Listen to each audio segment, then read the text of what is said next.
Assalamualaikum everyone. We're back again with another episode of Policy Beats with Javera Atif. We're joined here today by two amazing climate and energy professionals.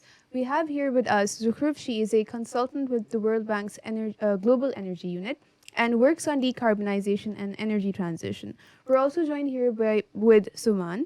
He is a consultant with the Pakistan-German Renewable Forum. His work focuses on identifying areas for greater German-Pakistan collaboration, particularly in the fields of energy and climate. I welcome you to our Policy Beat session. How did you guys end up picking this field, like where you are?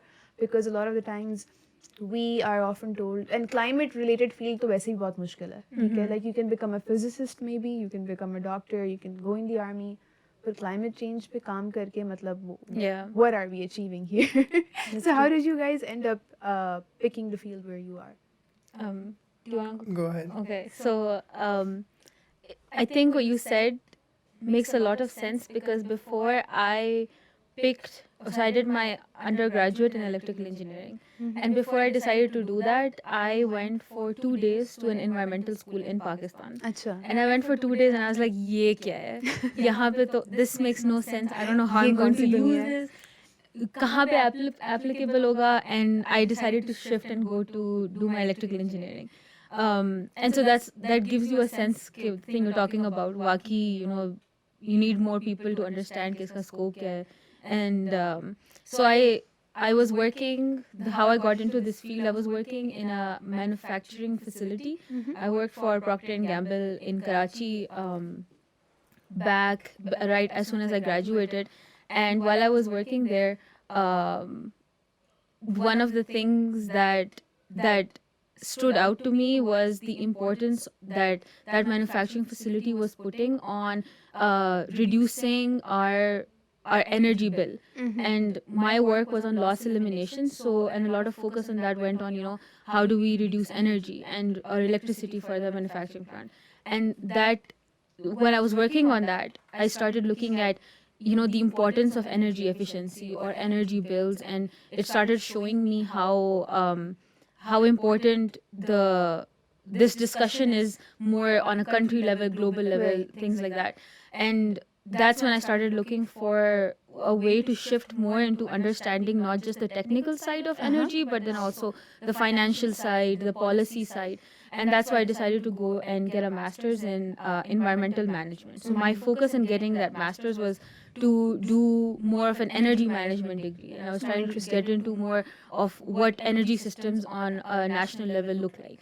But when I went to get that master's, I realized how interlinked energy and climate are, and how much you need to know one to understand the other. And that's how I think my interest in climate, space, and what this transition or what the global systems that are working on climate look like. So that's how I got into this field. Interesting. Suman, what about yourself? That's an interesting journey where you become part of an organization or a setup and found your way into what you're doing now. So what about you? So right out of undergrad, I did mechanical engineering. We were in the same batch. It's great. So I started working at a power plant. It was a thermal power plant, an oil-based power plant. And very quickly I realized this is not something I want to do. Like I want to work in this sector, but not... That's a very coming of age story. It for is. Reasons, by the way. because it just didn't feel right? Like besides the working conditions over there and everything else, it just didn't feel like from a principal perspective, right? So I left that job very quickly, and after some time I got into GIZ.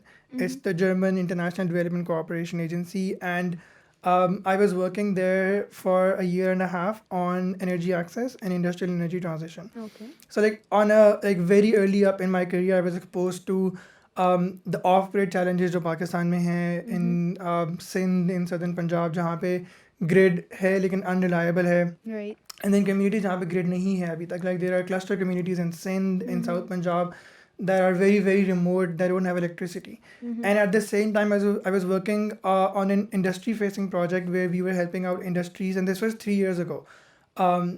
The textile industry, the food and dairy industry in transitioning to renewables, like assisting them in doing their load modeling and assisting them in procuring renewables to add in their energy mix.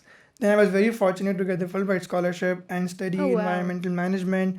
And while I was there at Duke, we had this option to do a minors, like we have majors and minors. We have like a major program which was environmental management, focusing on energy and environment, but also a certification in climate change science and applications. So you had the full, basically, understanding. You were found yourself in that system, Yes. rightly so. Yes. And that is so important because aajkal now, when you scroll through Twitter, half of the trends are coming from the activists, right? They're Yeah. talking about energy transition, energy cuts, green finance, and there's a lot of jargon out there, Yeah. right? And a lot of words that you can just combine together, as at least for a layman like me, I will just find this to be a combination of words. But what does it stand in policy circles is precisely what I would like to know from you guys. And so, first, Zukhruf, I hope I said that Yes. right. Right. That's So, very impressive. Zukhruf, energy transition and decarbonization. Do these words are they linked? Are they, do you understand them in separate categories? And how relevant are these terminology for Pakistan? And where do we find ourselves in the global debate that is connected to them? And I would like your input on it as well, since you talked about grid, unreliable, reliable, all of that infrastructure, essentially, I believe. Yeah. Zukhruf, if you may.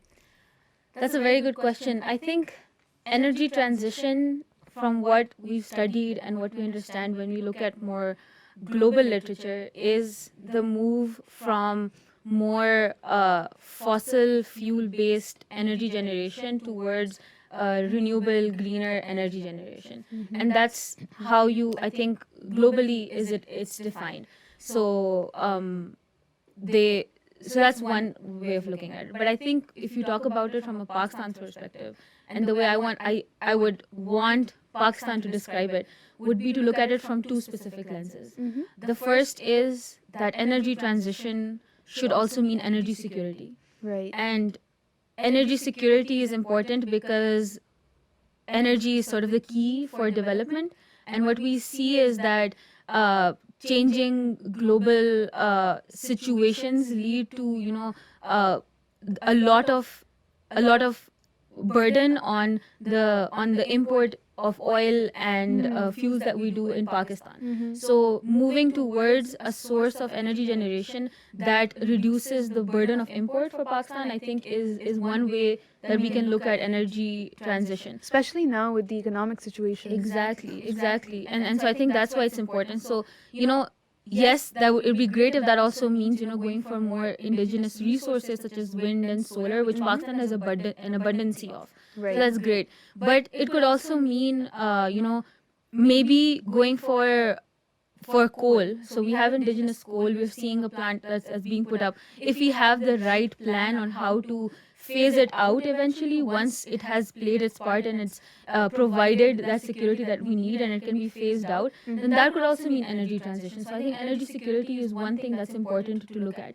The second aspect of it would be energy equity, and I would describe that as making sure that energy is not a burden for everyday people in Pakistan. So rising prices is a concern. The increasing circular debt is a concern. You're seeing policies about, all right, we'll switch off restaurants at 8 p.m. We'll switch them off at 9 p.m. So that which hinders economic growth for everyday people.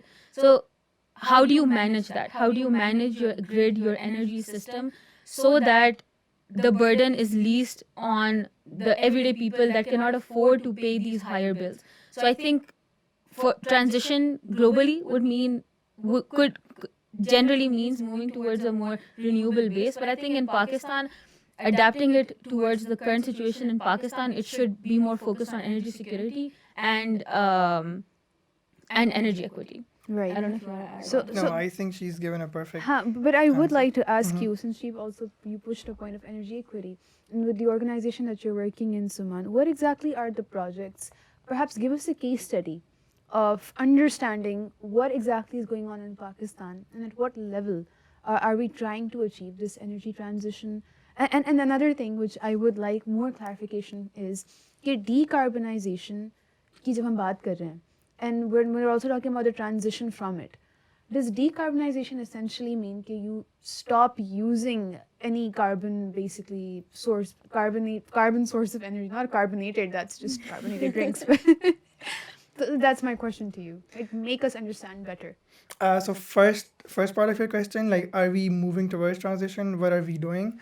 I think in the last, like this past year, uh, the global geopolitics has sort of pushed this upon economies, and Pakistan is one of them. Like, we have not been able to procure LNG, we have not been able to procure imported coal. So the government is now trying to move towards more solar, more wind, because they see that as indigenous sources of energy. So in that sense, yes, it's like energy security coupled with transition. Because overall पूरी दुनिया में इस वक्त मसला ये है कि LNG नहीं मिल रही. Europe is eating up the entire LNG fleet जो कतर से है, जो गल्फ से है, because Russia is not providing them with gas anymore. So in that case, yes, this government, they announced a 10 gigawatt project Okay. for solar PV to replace old thermal power plants. Essentially, those power plants who are very old and inefficient, just to substitute their generation with renewables. So during the daytime. अब इसमें भी बहुत सारे मसाइल हैं, बहुत सारी अच्छाइयाँ हैं, but let's not get into those because वो बहुत ज़्यादा technical हो जाएगा. But the government is trying to make that push. This government, essentially, the last government, I guess they had so much else on their plate with COVID, with the economic situation, with their own Right. political The global instability, supply chains the global at that supply time. chain, right? So they, I would like to think they never got a chance to move this forward, but I like उनके phase में this wasn't a priority, but now it is. Secondly, you asked what was your second question? Sorry. Basically, when we're talking about decarbonization Yeah. and energy transition, I would essentially understand decarbonization as stop using coal. But here, when we talk about energy transition, as Zukhrif mentioned, ki you use it as much as to secure yourself, make yourself secure Yeah. for the future use of whatever other energy you're using. But in Pakistan, in what capacity will we be able to decarbonize ourselves, given कि हमारे यहाँ ये concept है कि जो non-renewable resources हैं, renewable resources हैं, having that capacity to fulfill our energy needs is more pricey, apparently, than that of the fossil fuels that we're using. So, एक तो perhaps maybe highlight on what exactly this is about, the perceptions and the technical part of it. So actually, with the global solar PV rates falling down, solar PV is now cheaper than coal, and it's okay. cheaper than oil and LNG, of So course. there because- goes our myth. There goes our myth, yes. But uske liye, there are other problems involved. So with the solar, with the fossil fuel based generation source, you have a base load, which is available all the time, whether wind is running or not, whether it's daytime, nighttime, you have that load all the time. It's ठीक है. dispatchable. So whenever there is demand, you can run the plant, or it's already running to meet that load. But when you have more wind and more solar, then you need to add the probability in your planning of sun being there on certain days and not being there on certain days, and the wind blowing on certain days and not. So you have to add all of that in your planning scenario to make sure you have a stable supply in the grid. And then you also need to add storage, which is very, very expensive at this moment, whether you go for battery storage or pumped hydro. Okay. So with fossil fuel, you have something which is available all the time. Okay, essentially in the shorter term. In the that shorter we'd like term, to right? assume, It's so it's available all the time. With renewable, it's not. So it adds layers of complexity which are more expensive to curtail. Okay. But when you say decarbonization, it essentially means, yes, like decarbonization, like all the energy that you're producing and consuming is not emitting carbon dioxide in the atmosphere. Okay. And if it is emitting carbon dioxide, then either you are capturing it at the source, which is called carbon capture. So there are technologies that you can retrofit in your natural gas or coal Okay. power plants that capture the emissions from the source, and then store them. There are various methods of storing that carbon then And underground. eventually use cases around it, I believe. Eventually. Use cases for Yeah, right. So like Yeah. it adds an energy penalty and a cost penalty, but there are ways of doing it. But also, there are other ways of you can say offsetting emissions as well. So if you're producing say 10 gigawatts of energy through coal, then you can invest in a forest or in other emission cutting projects or green projects that are going to reduce emissions by the same amount that you're emitting in the atmosphere. So that way you're essentially offsetting your emissions. Okay. And this is it's not a very long term, you can say, like for environmentalists like us, we don't back this, but we also know that as technologies are evolving down the road, we need measures like this to gain that investment. ठीक है. So like while it's of course not desirable to keep emitting but also paying for those emissions, but you need that investment to come to innovate Okay. to get better technologies along the way Hmm. until and unless you reach a point where you can actually decarbonize your industry Okay. and other hard to decarbonizing sectors. All right. So another jargon here, we hear it often.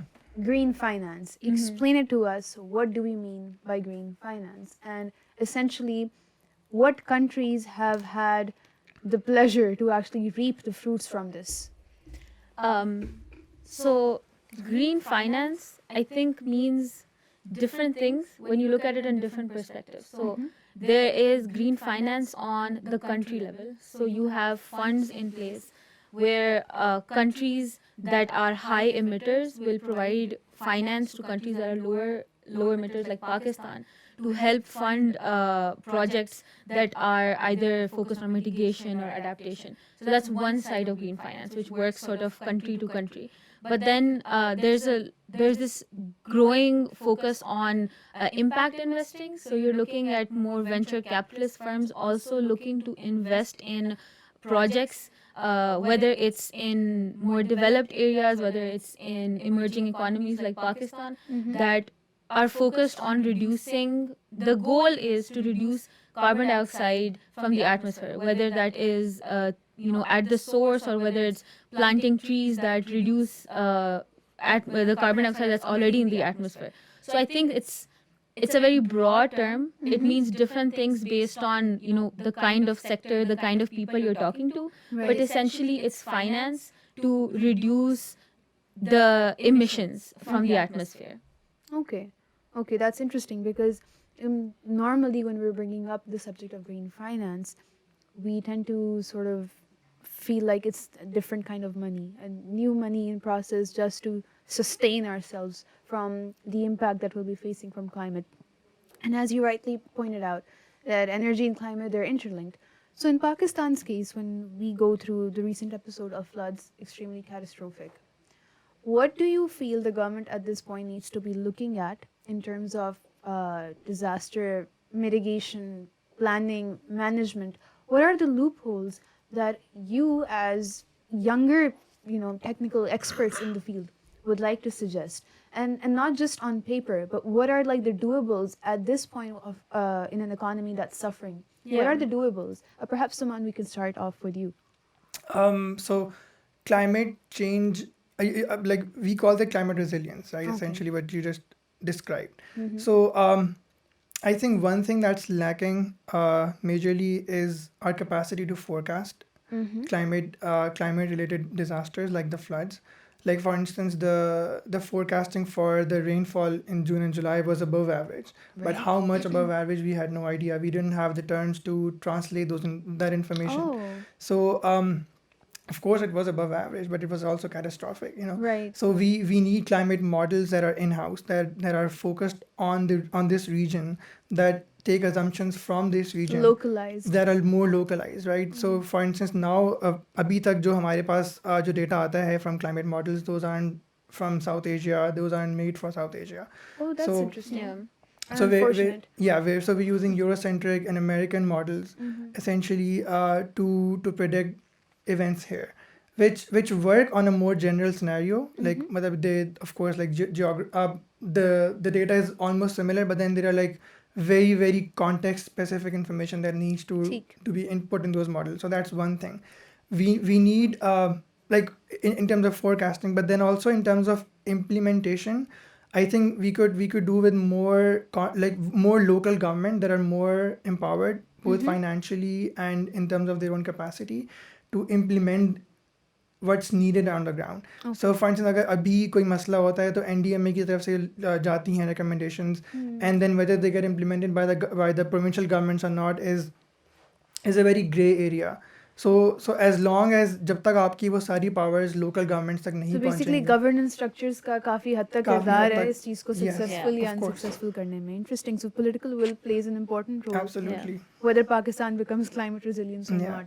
And I think it's important to understand what climate resilience means.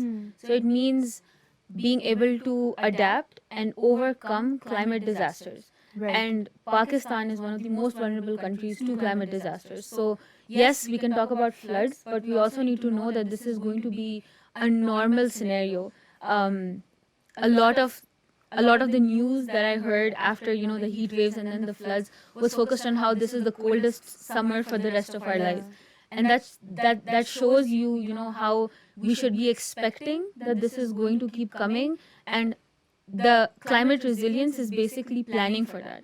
So there should be planning for it on the short term. So we're looking at early warning systems, Right.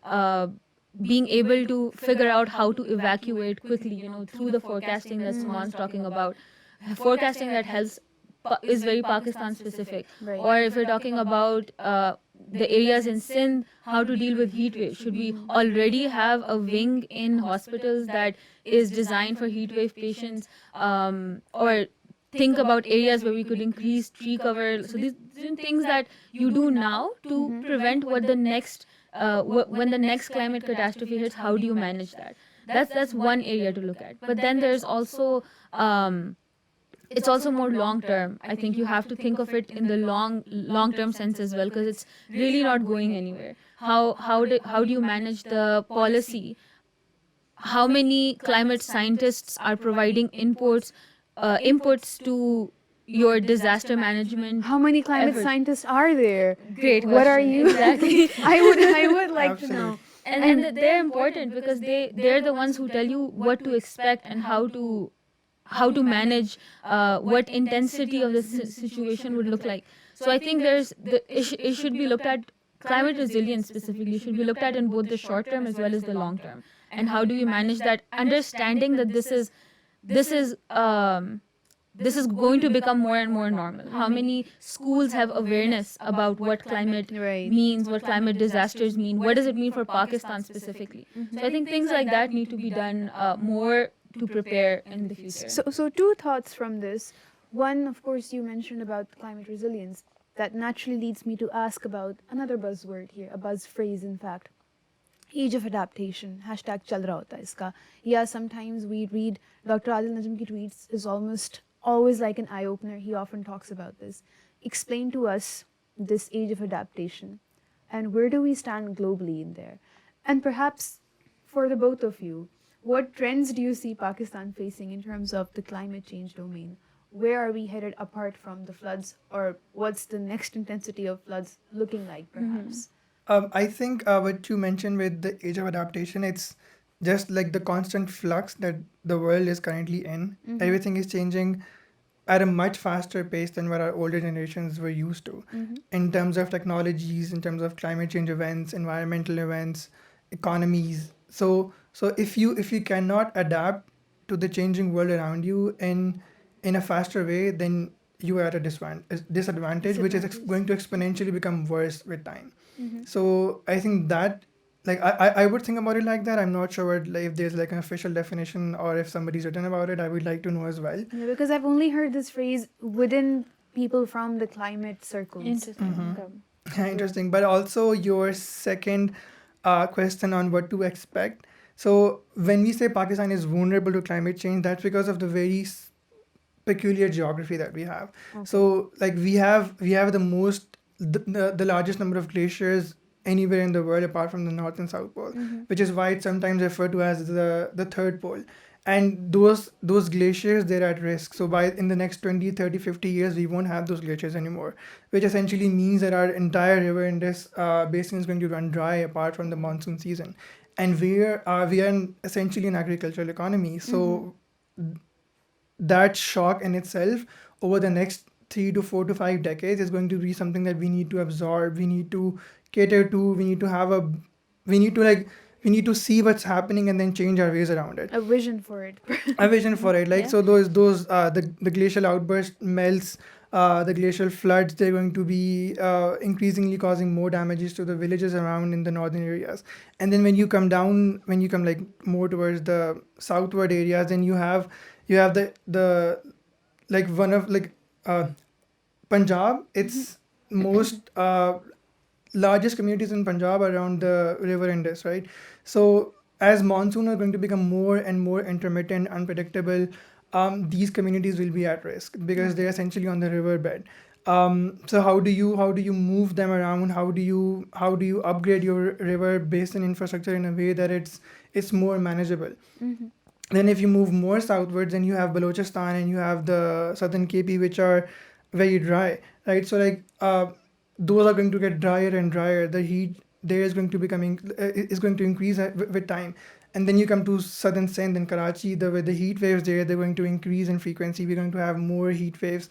We're going to have more days with record temperatures every year for the next I don't know how many years, right? So like that is something we need to absorb in our policy making sphere, because on the ground people will adapt, because that is human nature to adapt to the changing circumstances around us. But what we can do from a policy perspective is aid in those adaptations, is make people more aware of what's coming, make the structures around them more conducive to change.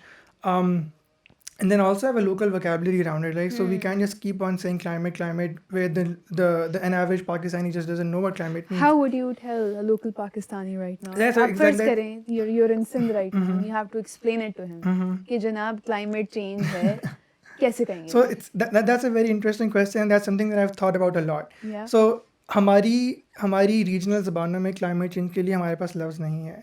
We say मौसमियाती तब्दीली, which is weather मौसमियाती change. बर्बादी. we say माहौलियाती तब्दीली, which is environmental change. Right. But we have nothing which captures the concept of climate, which is the long-term weather, the long-term temperature, the long-term precipitation of a region, Right. which averages around 30 to 20 years. That is climate. We don't have a word for it.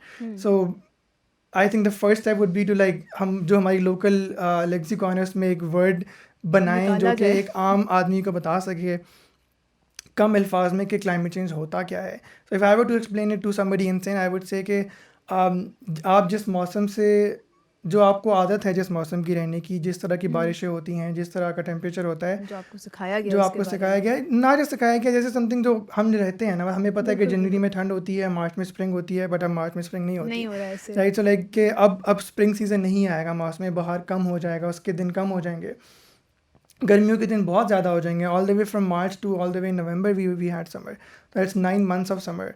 तो आपके इस तरह जो monsoon है वो उसका एक specific pattern होता था कि लेट जुलाई से मिड अगस्त तक मानसून होता था. अब हमें पता है कि वो 2 हफ्ते पहले आ जाएगा, 2 हफ्ते लेट आएगा, कभी आएगा कभी नहीं आएगा. सो लाइक बहुत कुछ चेंज होने वाला है, बहुत कुछ चेंज हो रहा है. तो इसको हम कहते हैं climate change essentially. And the complexity on top of this is when you try to explain why this is happening. So when the floods came, obviously, we're reading up on it, with international media is covering it. And it was interesting because I read an interview that somebody from NPR did with a resident of Nowshera.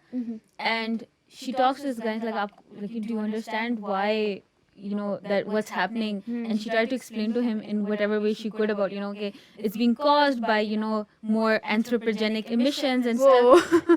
And so she was able to get through to him, और उसको उसने समझाया कि, there's a reason, and people are the reason why climate change is happening. And this resident is like, oh, so if people know that this is what caused it, why don't they just stop? So really, you really see, how difficult it is for people who have no role to play. Exactly, they're taking the first hit. Exactly, as it is. और it was such an innocent question कि वो अगर उनको पता है तो वो क्यों नहीं कर रहे, कुछ कर क्यों नहीं रहे इसके बारे में. So it's even harder, like adds to the complexity of explaining climate change to people as well. Oh wow, and then you eventually realize how far we've sort of gotten away from the people as well in delivering that message, in protecting them by actually creating that awareness on the subject. And obviously uska proper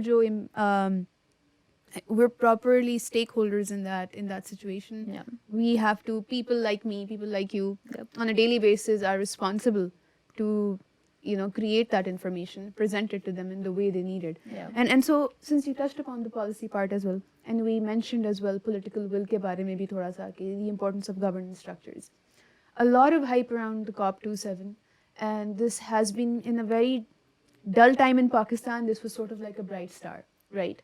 So I would like to know your understanding of the takeaways that Pakistan has gathered from the recent COP, and essentially, what does this highlight mean for us? Will it come into some sort of tangible terms when we talk about the loss and damage funds?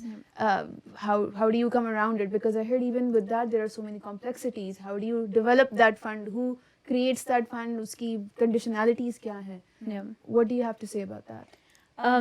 So taking a step back, COP 27 is one of is the 27th Conference of Parties. So that's held under the United Nations body that looks at climate change, which is the UNFCCC. Every year, people, negotiators from different countries that are a signatory to the UNFCCC get together and they discuss what international climate policy will look like.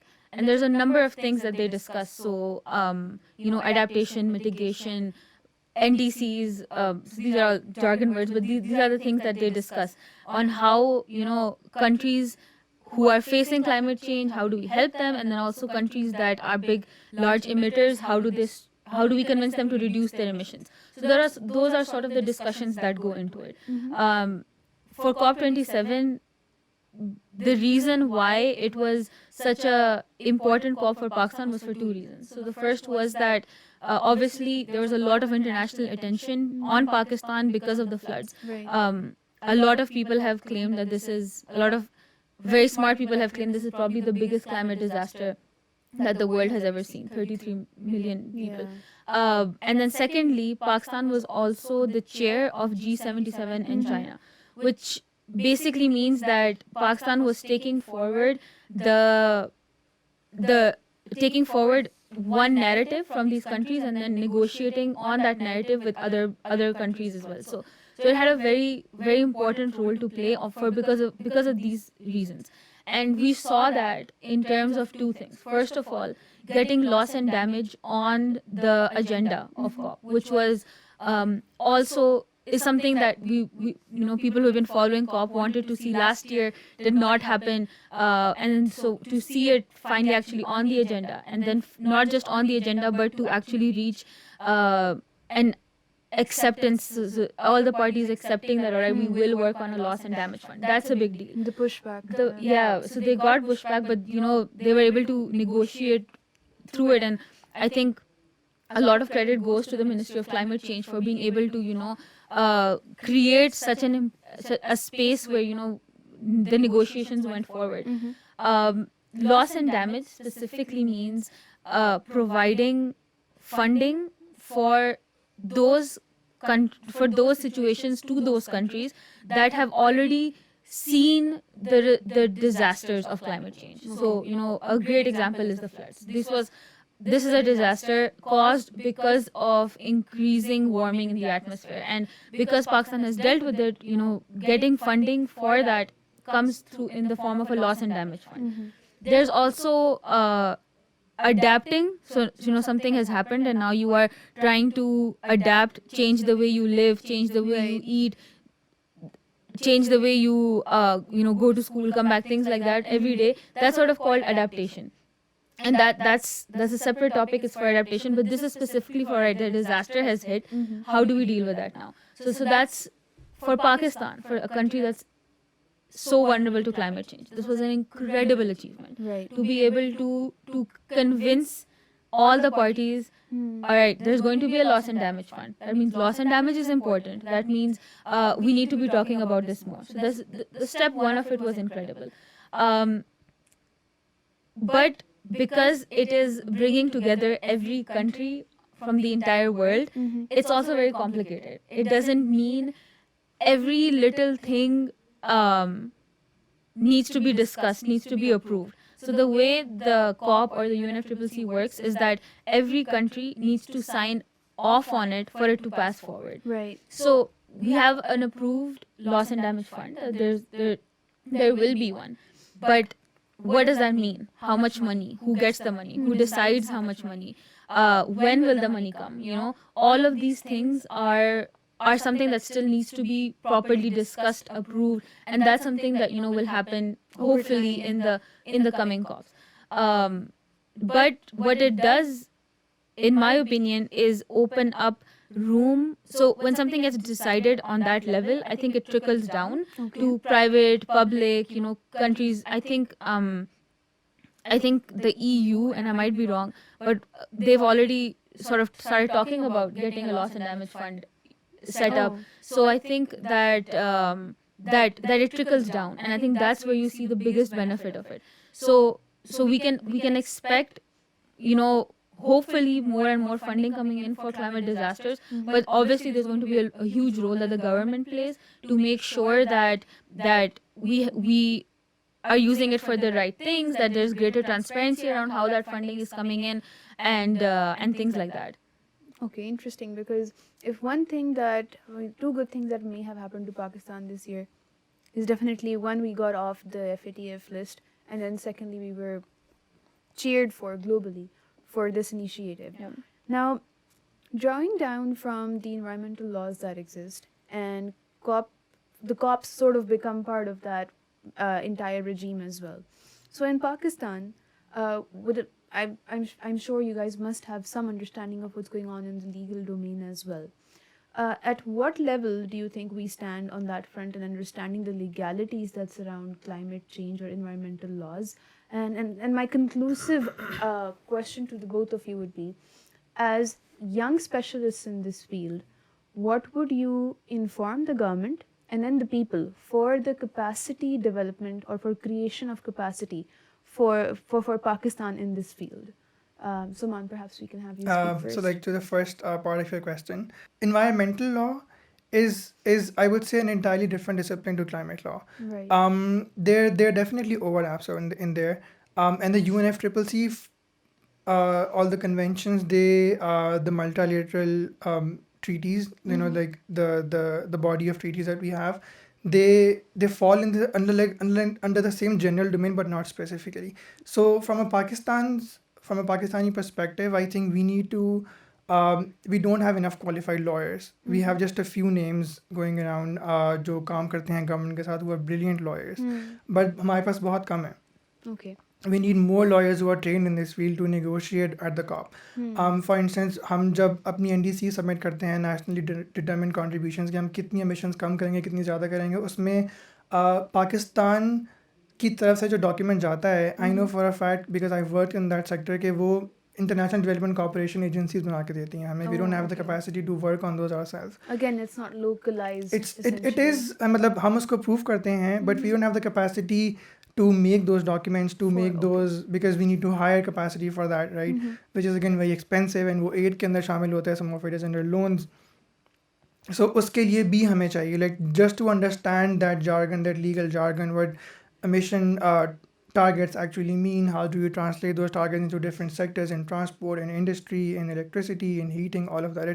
It's very, very complex. It's the legal complexities around it is very complex. Okay.